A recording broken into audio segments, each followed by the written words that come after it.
DD academy के fastest fast series का आज 10वां दिन है और आप सभी का स्वागत है। आपने भी ध्यान दिया होगा कि 2021 अर्थात पिछले साल से अभी तक करनी अर्थात सर्ट्स के ऊपर प्रत्येक परीक्षा में कम से कम एक सवाल पूछे जा रहे हैं। करनी के सवाल देखने में काफी कठिन लगते हैं, मगर करनी के सवाल उतने कठिन नहीं होते। अगर आपका करने के ऊपर आइडिया ठीक ठाक है तो इन सवालों को बहुत ही सहजता के साथ किया जा सकता है। आज 10 मिनट के इस अल्प अवधि के क्लास में केवल हम इस सरणी का करनी का सरलीकरण का केवल हल नहीं करेंगे, बल्कि करनी के बेसिक अर्थात सर्ट्स के जोड़ घटाव गुणा भाग पर भी एक नजर डालेंगे, जिससे कि आगे करनी के सवालों को करने में हमें कठिनाई नहीं हो। तो चलिए हम क्लास के तरफ चलते हैं। कोई भी सपना साकार करने के लिए सबसे जरूरी है सही कोच का होना। चुनिए डीडी क्लासेस को और करें अपने बेसिक मैथ्स कोर्सेज का सपना साकार। Download the app now. देखिए, ये जो करनी के सवाल है ये काफी आसान है और ये पिछले परीक्षा में आया हुआ था। तो चलिए इसे हम करते हैं। तो पहले हम क्या लिखेंगे, पहले इसको उतार देते हैं 2√11 प्लस, अब देखिए 121 जो है यहाँ पे इसको थोड़ा दिखा दें, इसको हमने 11 गुणे 11 में तोड़ दिया। हमने 11 गुणे 11 में क्यों तोड़ा? क्योंकि 11 को 11 से गुणा करने से 121 है और हम क्या सोच रहे हैं, √11 से इस 11 को काटने के लिए। तो इसके लिए हमने 121 को 11 गुणे 11 में कर दिया। अब अगले स्टेप में चलते हैं। अब देखिए अगले स्टेप में हमने क्या है, 11 गुणे 11 को √11 गुणे √11 कर दिया है। अब जानते हैं कि जैसे √3 को √3 से गुणा करेंगे तो 3 होगा, दो समान वर्गमूल को गुणा करेंगे तो उससे संख्या निकलती है। जैसे √5 को √5 से गुणा करेंगे तो 5 होगा। तो हमने 11 को इसलिए √11 से तोड़ दिया। अब हम इसके बाद क्या करते हैं, हम देखिए √11 से √11 को काट दिए। अब हमारे पास क्या आ गया, देखिए 2√11 प्लस 11 इंटू √11 प्लस 11 इंटू √11, यही आया। अब देखिए यहां पे एक चीज हम बताने की हम कोशिश कर रहे हैं कि देखिए ये 11 √11 जो है, यहां भी 11 √11 है, यहाँ पे 2√11 है। तो आप जैसे हम बोलते हैं ना, गाय के साथ गाय हम जोड़ सकते हैं। अगर कहीं पर 2 गाय 3 भैंस है तो हम 5 गाय नहीं बोल सकते, न 5 भैंस बोल सकते हैं। तो मतलब अगर 3 गाय और 4 गाय है तो जोड़ के आप 7 गाय बोलेंगे, लेकिन 2 गाय और 3 गाय है तो 3 भैंस है तो आप जोड़ नहीं सकते हैं। तो यहां जोड़ इसलिए संभव है क्योंकि सब √11 है। तो अगर हम जोड़ते हैं तो 11 11 22 और 2 24, तो हम इसको 24√11 लिखते हैं। अब देखिए हमें जिस 24√11 है, हमारा तो यहाँ पे आंसर निकल गया, लेकिन यहाँ पे आंसर जो है दशमलव में है। अब हमें यहाँ से एक कदम निकलना है। पहले इस तरह के सवाल हो रहे थे, आंसर आ रहा था, अभी हमें दशमलव के लिए बोला जा रहा है। तो मतलब यहां से हमें एक स्टेप और बढ़ना है। अब देखिए √11 का वैल्यू 2 तरह से निकाल सकते हैं, या अप्रोक्सीमेशन वैल्यू जो हमने इस फास्टेस्ट फास्ट के जो सबसे पहली वीडियो थी, नंबर 1 वीडियो में दिया हुआ है, उसका लिंक हम दे दे रहे हैं आपको, इसमें क्या कहते हैं आपके डिस्क्रिप्शन पे, वहां से आप देख लेंगे। अभी जो हम लंबी भाग विधि से वर्गमूल कैसे निकाला जाता है उस पे दे रहे हैं, क्योंकि आप में से बहुत कोई जानते हैं, कुछ लोग भूल चुके होंगे, तो एक बार सबका रिवीजन हो जाए। तो चलिए हम 11 को लंबी वर्गमूल विधि से, लंबी भाग विधि से उसका वर्गमूल निकालते हैं। 11 लिखा, 2 लाइन खींच दिया। अब आप जानते हैं कि वर्ग का पहाड़ा पढ़ा जाता है, 2 दूनी 4, 3 तिहाई 9, 4 चौके 16, मतलब 3 तिहाई 9 11 से छोटा है तो ये जाएगा। तो हमने 3 बैठाया, इधर भी 3 बैठाया, 3 तिहाई 9 बैठाया, लाइन खींचा, 11 से 9 घटाया 2 हुआ। अब इस तरह के जो भाग होता है, वर्गमूल के लिए जो भाग निकाला जाता है, उसमें इस 3 को यहाँ ऐसे लिख दिया जाता है, फिर इस 3 को जोड़ के 6 कर दिया जाता है। अब देखिए 6 से हमें भाग देना है, 2 छोटा है तो हमें दशमलव का सहारा लेना होगा। तो चलिए हम दशमलव का यहाँ डाल दिए, लेकिन दशमलव डालने के बाद अगर स्वाभाविक लंबी भाग विधि में होता तो यहाँ पे 1 0 आता, लेकिन चूंकि हम वर्गमूल का भाग दे रहे हैं तो यहाँ पर 2 शून्य उतरेगा ऐसे। अब देखिए यहाँ पे हमें एक संख्या ऐसा ढूंढना है जिस संख्या से जो वर्गमूल वर्ग के पहाड़ा के तहत होगा। मतलब यहाँ अगर 1 लिखेंगे तो यहाँ भी 1 लिखना होगा, यहाँ अगर 2 लिखते हैं तो यहाँ भी 2 लिखना होगा, यहाँ अगर 3 लिखना है तो यहाँ भी 3 लिखना होगा, और हमें देखना है कि 200 से नीचे होना चाहिए। अब देखिए 1 लिखें तो 61 होगा और इधर भी 1 होगा, मतलब 61 को 1 से गुना करेंगे 61 होगा। 61 200 से काफी छोटा है। अब 2 लेते हैं तो इधर भी 2 हो गया, इधर भी 2 हो गया, तो 62 हो गया। यहाँ पर 62 को 2 से गुना करेंगे, 2 दूनी 4, 6 दूनी 12, यहाँ 20 है, नीचे 12 बहुत छोटा है। अब 3 बार देते हैं तो 63 हो गया, और इधर भी 3 हो गया। 63 को 3 से गुना करेंगे, 3 3 9, 3 6 18, मतलब ये 20 है, 18 है। कहा कि 4 बार नहीं जाएगा, 4 बार करेंगे तो 4 6 24, 20 से बड़ा हो जाता है। तो हमें पता चल गया 3 बार देना है, तो हमने 3 इधर भी दिया, इधर भी 3 दिया। अब गुना किया 3 से 63 को, 3 3 9, 3 6 18, और घटा दिया 200 से 189 घटाया तो 11 हुआ। अब चूंकि दशमलव दिया हुआ है, यहाँ पे हमारे पास 2 शून्य और उतरेगा, काहे कि हम दशमलव के बाद 2 संख्या तक लेंगे। तो हमने यहाँ पे भी 3, ये 3 फिर यहाँ लिख दिया हमने, इस पे ध्यान दीजिएगा। तो ये जुड़ गए, जुड़ के क्या हो गए, ये 66 हो गए। अब देखिए यहाँ पे 1100 है और यहाँ पर 66, यहाँ 1 लगाएंगे तो 661 होगा, 2 लगाएंगे तो क्या होगा, 662 होगा।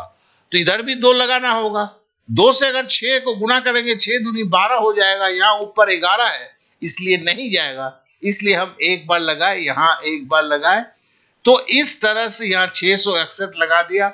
अब देखिए इसका मतलब क्या है, ये हमारा वर्गमूल निकला। किसका वर्गमूल निकला, 11 का, 11 का 3.31। अब देखिए 24, ये √11 जो है, इसका मतलब क्या है, इसका मतलब है कि ये जो है 24 गुने √11 है। अब √11 का मान कितना है, 3.31। तो हमने 24 को 3.31 से गुणा किया, जैसे ही गुणा किया तो 79.44 है। तो हमने देखा कि डी हमारा आंसर है। देखिए अगर इसे मैं अप्रोक्सीमेट से निकालता तो इससे थोड़ा सा कम समय लगता। अब दोनों विधियों को इसलिए जानना जरूरी है, जब जहां जरूरत पड़े उसकी इस्तेमाल हो सके। यहां अप्रोक्सीमेट से करते तो सही में समय कम लगता, लेकिन मैंने जानबूझ के ओरिजिनल मेथड को दिखाया, क्योंकि कहीं कहीं जरूरत पड़ता है, थोड़ा सा अगर उस पर चर्चा रहता है तो सुविधाजनक रहता है। अब चलिए सर्च के कुछ बेसिक को जान लें। जैसे हम करनी का योग, जैसे 2√3 + 11√3, हमने बोला है अगर इसको गाय मानते हैं तो 2 गाय 11 गाय, तो हम जोड़ सकते हैं इसे। मतलब 2√3 + 11√3 अगर जोड़ेंगे, 2 गाय 11 गाय बराबर क्या होगा, 13 गाय। या हम बोलते हैं 3√2 + 9√2, 3 घोड़ा प्लस 9 घोड़ा, 9 3 12 घोड़ा, तो 12√2। यह सोचने के लिए, समझने के लिए बहुत आसान है। और अगर हमें कोई बोलता है 3 क्या कहते हैं, मवेशी प्लस 2√2, देखिए ये 18 है, ये टूटता नहीं था, देखें ये 18 टूट सकता है। तो पहले इसको 18 को तोड़ना होगा, अगर तोड़ेंगे तो क्या होगा, 9 दूनी 18 होगा। अब देखिए ये 9 जो है, ये 9 एक वर्ग संख्या है, ये बाहर निकल जाएगा। बाहर निकल जाएगा तो इसको कैसे लिखेंगे, 9 अगर बाहर निकलेगा तो ये 3 बन जाएगा। वर्गमूल करना है ना, 9 का वर्गमूल करेंगे तो क्या होगा, 3 होगा। तो देखिए पहले का 3 तो है ही है, गुना, और दूसरा 3 कहां से आया, ये 9 जो है इसका वर्गमूल किया हमने, और ये बाहर निकल के चला आया, अंदर √2 है। अब यहां पे देखिए 9√2 + 9√2, मतलब 9 गाय प्लस 9 गाय बराबर 18 गाय। इस तरह से 18√2 हो गया। अब एक और सवाल पे आते हैं, 3√2 + 9√3, ये हम क्या बोलेंगे, 3 गाय 9 भैंस। 3 गाय और 9 भैंस, ये कभी नहीं जुड़ सकता है, तो हम 3√2 प्लस 9√3 वही लिखेंगे, ये कभी आपस में नहीं जुड़ेंगे। अब जरा करनी के घटाव को करते हैं, तो मोटा मोटी आइडिया लग गया, बहुत कुछ नहीं है, बड़ा सिंपल है यार, थोड़ा सा ध्यान दीजिएगा, ये बड़े आराम से हो जाता है। अब अगले पे आते हैं, घटाव पे। जैसे 11√3 माइनस 2√3, 11 बकरी से 2 बकरी घटाना है तो 9 बकरी बचेंगे, तो 9√3। उसी तरह समझ लीजिए 3√18 माइनस 9√2, अब देखो यहाँ पे 3√18 प्लस 9√2 था, प्लस के जगह यहाँ माइनस हो गया है। अब पहले हम क्या करेंगे, 18 तो टूटता है, 9 दूनी 18, इस 18 को तोड़ देंगे, तो बराबर क्या लिखेंगे, 3√9 गुने 2, ये 18 है, 9 दूनी 18। अब देखिए 3 जो है, ये 3 जो है 9 जो है वर्गमूल है, 9 का वर्गमूल 3 होगा, 3 को 3 से गुणा करेंगे 9 होगा, जैसे यहां पे हमने किया हुआ है, तो ये 9√2 हो गया, ऐसे हुआ ना, 3 गुना 3√2 माइनस 9√2। अब देखो 9√2 माइनस 9√2, 3 को 3 से गुणा करोगे मतलब 9 बकरी माइनस 9 बकरी, तो कुछ बचबे ना करेगा, बराबर 0 हो जाएगा। आप समझ गए? तो ये बहुत ही आसान है, आप देखेंगे इसमें कोई दम नहीं है, क्योंकि हम थोड़ा सा कम परिचित हैं, इसके लिए हमें डर लगता है। अब आइए सर्ट्स के गुणा पे आते हैं। देखिए 2√3 इंटू 11√3, तो इसका मतलब क्या होगा, इसको ऐसे लिखेंगे, 2√3 मतलब 2 गुना √3 गुना 11√3 मतलब 11 गुना √3। अब देखिए 11 दूनी 22 हो गया, ठीक है ना, और √3 गुना √3, अब 2 बार √3 को गुना करेंगे तो क्या होगा, ये 3 में बदल जाएगा, तो 22 गुना 3 होगा, बराबर 66 आंसर आ जाएगा। अब दूसरा एक लेते हैं, 3√2 इंटू 9√2, तो बराबर क्या होगा, 3 गुने √2 गुने 9 गुने √2। मैं आपको लिखने के लिए नहीं, समझने के लिए कर रहा हूं। अब देखिए 9 तिया 27, 27 गुने √2 √2, √2 को √2 से गुना करेंगे तो 2 हो जाएगा, मतलब 27 गुने 2 हो गया, बराबर ये 54 हो गया। अब जरा हम करनी के भाग को देखते हैं, सर्ट्स के भाग डिवीजन को देखते हैं।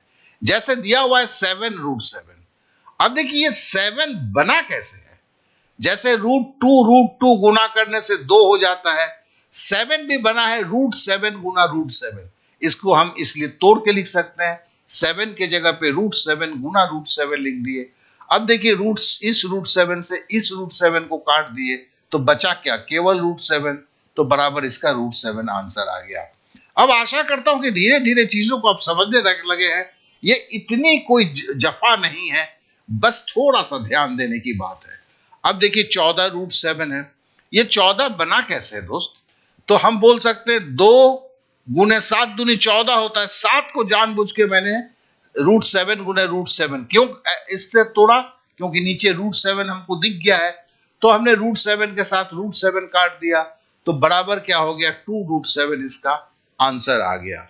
तो आशा करता हूं कि हमने एक सरलीकरण किया, सर्ट्स का सरलीकरण किया, फिर सर्ट्स के बेसिक जो है जोड़ घटाव गुणा भाग हमने किया।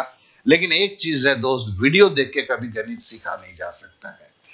मैं खुद वीडियो देता हूं और इस सत्य को इसलिए बोलता हूं क्योंकि इसके बाद आपको प्रैक्टिस की जरूरत है। जब आप प्रैक्टिस करते रहेंगे तभी, जब तक ये आपके खून में नहीं मिलेगा, आपकी आदत नहीं बनेगी, समझ जाने से गणित कभी ठहरता नहीं है, आप फिर भूल जाएंगे, ये महासत्य है। तो इसके लिए देखिए बेसिक की कुछ 2 पार्ट है और हिंदुस्तान में सबसे कम दाम है। अगर आपको लगता है, और इसमें वीडियो के साथ साथ सबसे बड़ी बात है, हर दिन का टेस्ट देना होता है, मतलब आप केवल पार्ट ए को करते हैं तो 900 मैथ करना होता है, 10 दिन के अंदर में निखर जाते हैं, सारी प्रॉब्लम खत्म हो जाती है। पार्ट 2 करते हैं अगले 20 दिन में, तो फिर गणित के 250 रुपए में जो अभी है, कल के क्या चार्ज होगा नहीं बता सकता, आपके सारे बेसिक प्रॉब्लम जो है सब खत्म हो जाते हैं। आपने समय दिया, इसलिए आप सभी को मेरा बहुत बहुत धन्यवाद। आप में से कोई अगर इस तरह के क्लासेस करना चाहते हैं तो मेरा व्हाट्सएप नंबर दिया है, और केवल एक ही आप लोगों से अनुरोध है, फोन ना करें, व्हाट्सएप पर मैसेज करें, और ये पेड क्लास है। आपने समय दिया इसलिए आप सभी को मेरा बहुत बहुत धन्यवाद। Okay then, bye bye, thank you, जय हिंद।